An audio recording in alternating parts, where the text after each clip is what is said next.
اعوذ باللہ من الشیطان الرجیم بسم اللہ الرحمن الرحیم لقد من اللہ علی المؤمنین اذ بعث فیہم رسولا من انفسہم لقد من اللہ علی المؤمنین اذ بعث فیہم رسولا من انفسہم یتلو علیہم آیاتہ ویزکیہم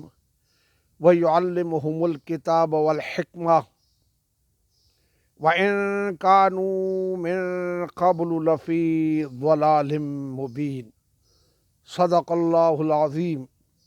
اللہم صلی وسلم علی سیدنا و مولانا محمد وعلی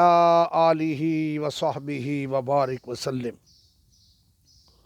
حاضرین محترم، السلام علیکم ورحمۃ اللہ وبرکاتہ۔ آج میں نے آپ حضرات کے سامنے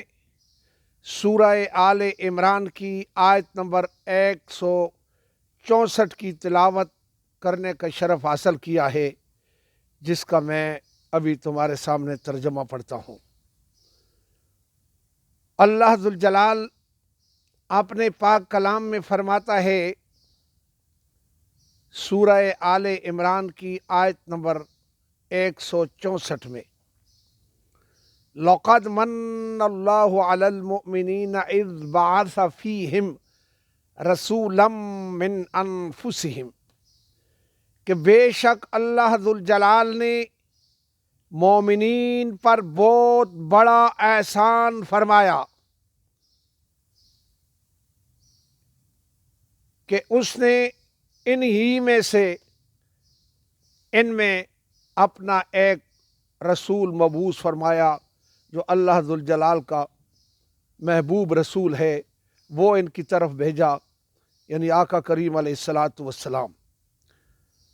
یعنی بہت بڑا احسان مومنین پر اللہ ذوالجلال نے کیا ہے کہ انہی میں سے ان کی طرف ایک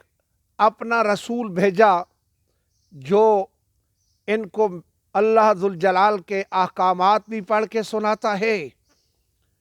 اور ان کو پاک بھی کرتا ہے، یعنی کلمہ طیبہ پڑھا کر،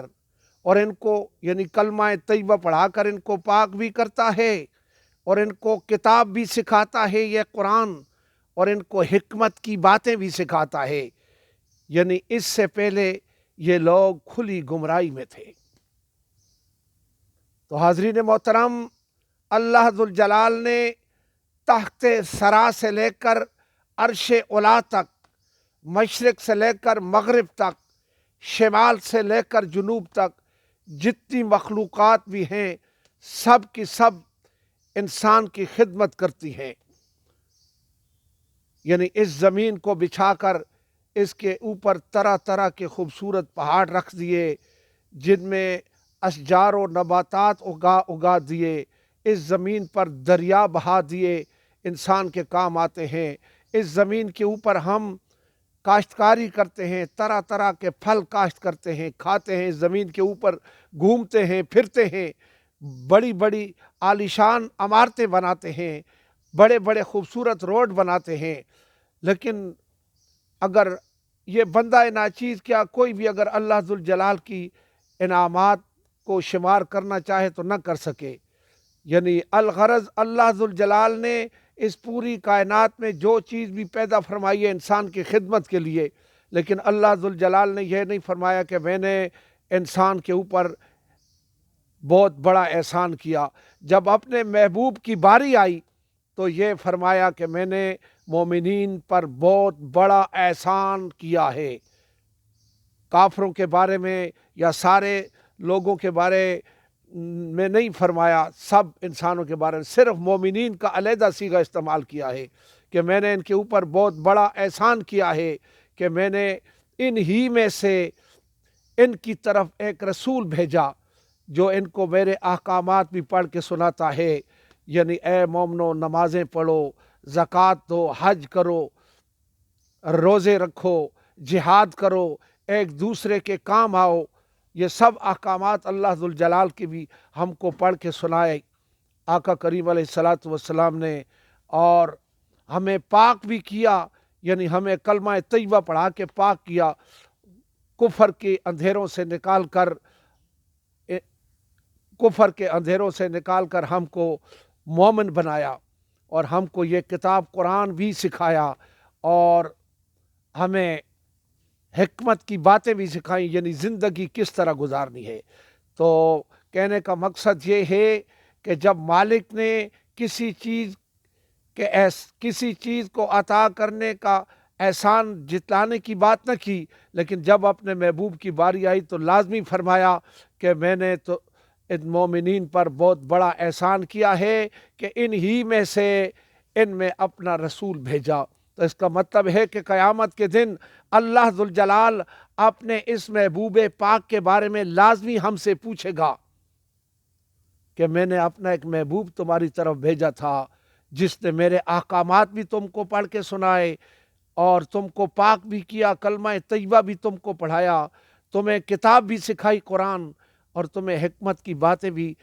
بتائیں، تم نے کتنا عمل کیا ان پر، اور میرے محبوب پاک کی جب عزت و ناموس کی بات آئی تو کتنا پیرا دیا تم لوگوں نے۔ نہ کہ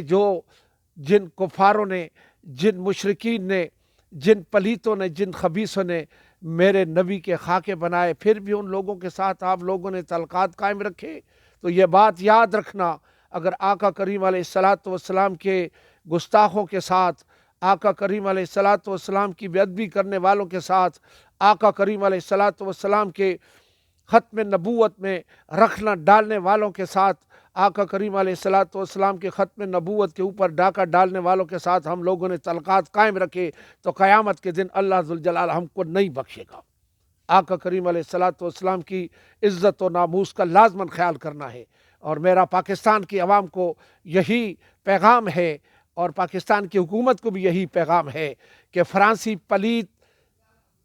پلیت صدر کا جو ہمارے ملک میں سفیر بیٹھا ہے اس کو نکالے، ہم بھوک سے نہیں مرتے، اللہ ذوالجلال ہم کو رزق دے گا۔ ان ربک یبسط الرزق لمن یشاء ویقدر انہ کان بعبادہ خبیرا بصیرا۔ بے شک تیرا رب جس کا چاہتا ہے رزق کھلا فرما دیتا ہے، اور جس کا چاہتا ہے تنگ فرما دیتا ہے۔ بے شک تیرا رب اپنے بندوں کے حالات سے بہت خوب واقف ہے۔ تو یہ نہیں فرمایا کہ اس کا رزق زیادہ کرے گا جس کی فرانس پولیس کے ساتھ تعلقات ہوں گے، امریکہ کے ساتھ تعلقات ہوں گے، برطانیہ کے ساتھ تعلقات ہوں گے۔ اس نے فرمایا ان ربک یبسط الرزق لمن یشاء ویقدر، تیرا رب جس کا چاہتا ہے رزق کھلا فرما دیتا ہے، جس کا چاہتا ہے تنگ کر دیتا ہے۔ تو میری یہی گزارش ہے کہ ہم زبردستی تو نہیں کر سکتے، لیکن ہم اس فرانس پلیت کے سفیر کو اپنے ملک میں ہم برداشت نہیں کر سکتے، بس ہم اتنا ہی کہہ سکتے ہیں، اور ہمارا اس ملک کے پاکستان کی حکومت کو کے آگے یہی درخواست اور یہی ہمارا مطالبہ ہے کہ اس فرانس کے سفیر پلیت کو اپنے ملک سے باہر نکال دے۔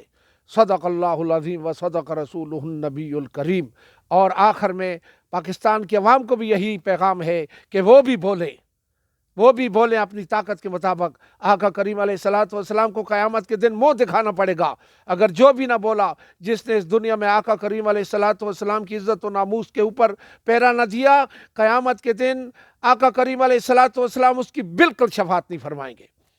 وآخر دعوانا ان الحمد للہ رب العالمین۔ تاج دار ختم نبوت زندہ باد زندہ باد، تاج دار ختم نبوت زندہ باد زندہ باد۔